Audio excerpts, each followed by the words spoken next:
परिवारवाद। अक्सर ये शब्द आप भारतीय राजनेताओं के भाषणों और बयानों में सुनते होंगे।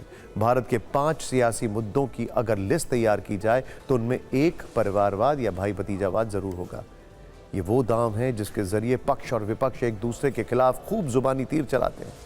लेकिन इस बार ये परिवारवाद भारत ही नहीं बल्कि यहां से 13,000 किलोमीटर दूर अमेरिका में ट्रेंड कर रहा है। वो अमेरिका जो न केवल डेमोक्रेसी का दंभ भरता है बल्कि दुनिया को लोकतंत्र का पाठ पढ़ाता है, लेकिन वहां की राजनीति का परिवारवाद आप जानेंगे तो हैरान रह जाएंगे। अमेरिका के राष्ट्रपति जो बाइडेन के कार्यकाल में के अब चंद दिन बाकी बचे हैं और इन चंद दिनों में वो जहां तक हो सके समय को अपने पक्ष में निचोड़ लेना चाहते हैं। बाइडेन ने रविवार को घोषणा की है कि उन्होंने अपने बेटे हंटर बाइडेन को प्रेसिडेंशियल पार्डन दे दिया है, यानी कि माफ कर दिया है। उन्होंने कहा कि मैंने अपने बेटे हंटर के लिए माफी वाले डॉक्यूमेंट पर साइन किए हैं। दस्तावेज के मुताबिक यह पूर्ण और बिना शर्त माफी है। हंटर बाइडेन पर टैक्स चोरी, गैर कानूनी रूप से हथियार रखने, सरकारी पैसे का गलत इस्तेमाल और झूठी गवाही देने जैसे गंभीर आरोप हैं। इससे पहले डेलावेयर की कोर्ट में हंटर ने टैक्स चोरी और गैर कानूनी रूप से बंदूक रखने की बात स्वीकार कर ली थी। उन्हें सजा देने का सीन बन रहा था, लेकिन इसके पहले ही पुत्र मुंह में मौजूदा राष्ट्रपति बाइडेन ने माफी दे दी। इस माफी का मतलब यह है कि हंटर बाइडेन को उनके अपराधों के लिए सजा नहीं दी जाएगी। उनको जेल भेजे जाने की अब कोई संभावना नहीं है।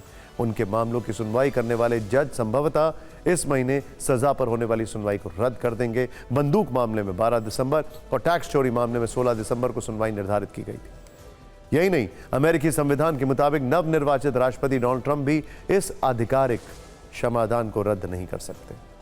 बाइडेन ने यह भी कहा कि उम्मीद है कि अमेरिका इस बात को समझेगा कि एक पिता और राष्ट्रपति इस फैसले तक क्यों पहुंचा। लेकिन अपनी औलाद को माफ करके बाइडेन उस वादे से मुकर गए जो उन्होंने इसी साल राष्ट्रपति पद की दौड़ से बाहर होने से पहले और बाद में बार बार किया था। उन्होंने स्पष्ट कहा था कि वो हंटर को न माफ करेंगे न ही सजा कम करेंगे, लेकिन वो अपनी बात पर कायम नहीं रहे। बाइडेन के इस फैसले के बाद अब ट्रंप के पुराने निर्णय को याद किया जा रहा है और उनका समधी प्रेम भी चर्चा में आ गया है। दरअसल ट्रंप ने 2020 में अपने दामाद और इवांका के प्रति जेराड कश्नर के पिता चार्ल्स कश्नर को माफी दी थी, जबकि 2004 में ट्रंप के समधी ने टैक्स चोरी और गवाहों को प्रभावित करने के मामले में अपना जुर्म स्वीकार कर लिया था।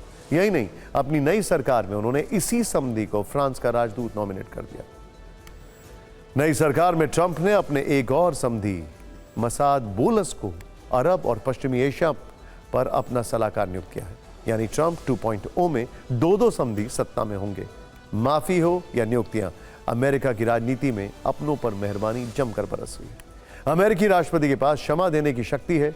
वो दोषी को सजा से छूट दे सकते हैं, पूरी सजा या उसके एक हिस्से को माफ कर सकते हैं। लेकिन क्या बाइडेन पहले ऐसे राष्ट्रपति हैं जिन्होंने परिवार को जेल से बचाने के लिए ऐसा किया है?